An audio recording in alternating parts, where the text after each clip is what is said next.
The last 4:00 game, Chicago Bears at the Kansas City Chiefs. Chiefs are also favored by 12.5.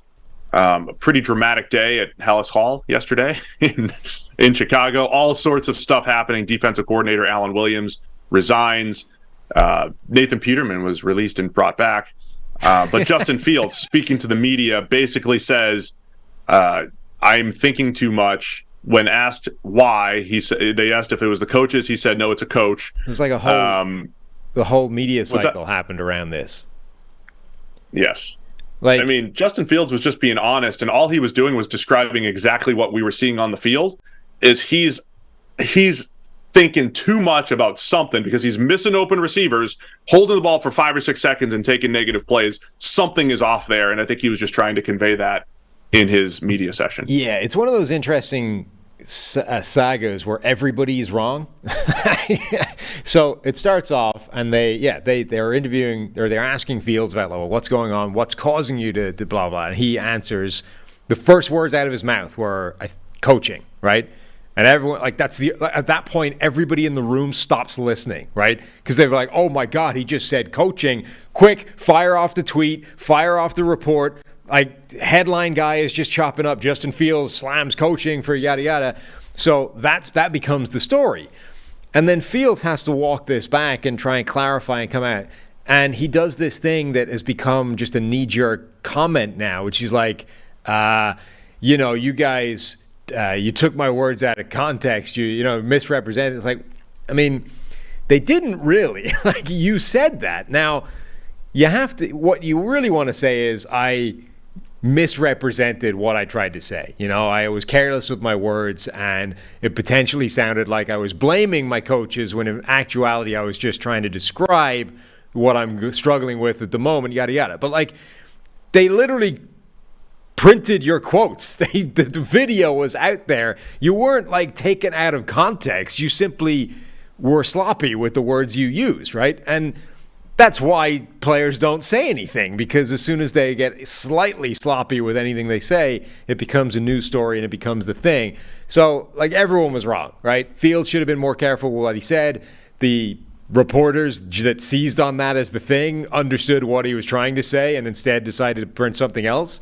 And then Fields, should have just owned it instead of saying, you guys, this is all your fault.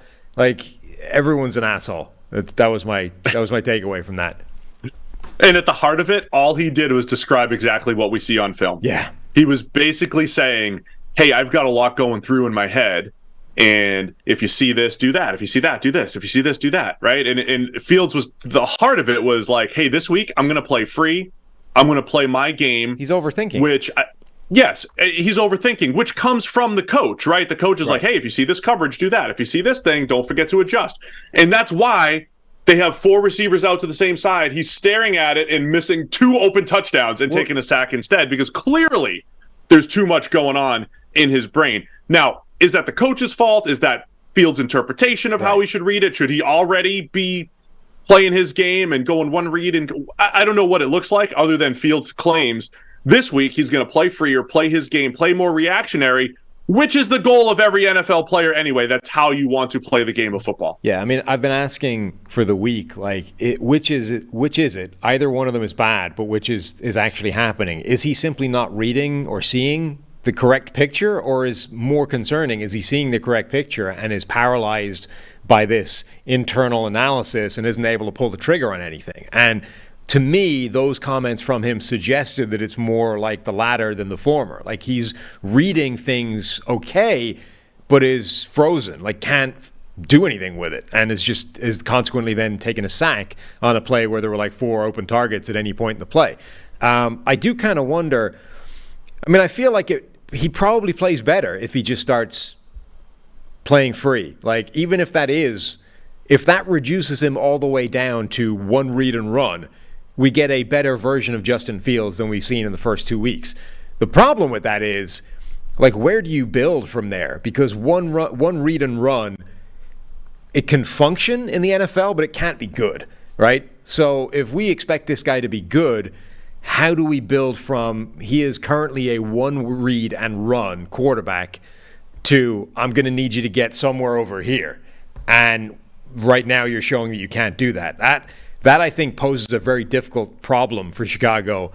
If this reversion from him to like instinctive play actually works and he plays better and the offense looks better, I don't know how you take that to where they need him to be in the next 10 weeks. Compare that to how we always describe Lamar Jackson and now we describe Anthony Richardson, where we say, if you say Lamar Jackson just runs around and make plays, you're not actually watching the game because he doesn't play that way. Lamar Jackson does sit in the pocket, goes through his reads, and then, oh, by the way, he'll run 10 to 15 times, sometimes mostly as part of the design game and sometimes as a scrambler. But he is a passer first. Anthony Richardson appears to be trying to become a passer first, and then they lean into their ability to run later. Josh Allen, same thing, obviously, is going to get most of his yards as a scrambler when things break down. So we don't have a whole lot of evidence of what you're describing, literal 1 to 2 reads and go from Justin Fields. I'm not sure that's exactly what it's going to be. I did see people theorizing that, hey, this offseason they said, hey, we're going to run less and we're going to develop as a passer, both Fields and the coaching staff. We had heard reports that's what happened back in the day with RG3. Remember, RG3 was Rookie of the Year in 2012. He comes back. He's like, hey, I want to play like Kirk Cousins. And disaster struck. Right, he was unable to play the same type of game, didn't lean into his athleticism. So I think that's the tricky part here, is when you try to improve your weaknesses and you don't lean into your strengths enough, it can be ugly, and that's what it's happened these first couple weeks. A lot of turmoil all over the place in Chicago. Kansas City on the other side, this has to be their get right game. They've scored 37 points in 2 games. Mahomes is still Mahomes. He's our second highest rated quarterback, and I think they're going to put up a ton of points. Travis Kelce, another week removed from the knee injury. I think they're going to put up a ton of points and just crush the Bears because they should. Like this feels, we do all this analysis and data and X's and O's and stats and information. Given everything that is currently happening to Chicago, this chaos that's going on off the field that nobody seems to have a particularly firm handle on exactly what it is, I feel like that's going to have a significant impact on this game, and it's going to go one of two extremes and nothing in the middle. Either this is one of those like siege mentality galvanizes Chicago and they go out there and they ball and they just pull together and this is the best version of them. Or it's like an unmitigated shit show start to finish and they get wrecked by like 30 points to Kansas City. Yeah. And it's nothing in the middle. We wake up Monday morning and we say, of course they lost 49-10. What could they do in that building? Or they play hard. Right. And it's going to be like nothing in the middle. And I have no idea which one is more likely. Yeah, I think it's going to be the blowout, not because of anything crazy emotional or anything, but I think Kansas City's due offensively, and their defense has been good. And Chris Jones is back, and he's unblockable, and I don't care if Justin Fields is playing his game or not. I think Kansas City's getting pressure. Braxton Jones, left tackle, also put on injured reserve yesterday as well. The guy had played really well last year as a fifth-round rookie, played well early this year. That's another tough loss for the Bears. I'll take the Chiefs to cover the 12.5.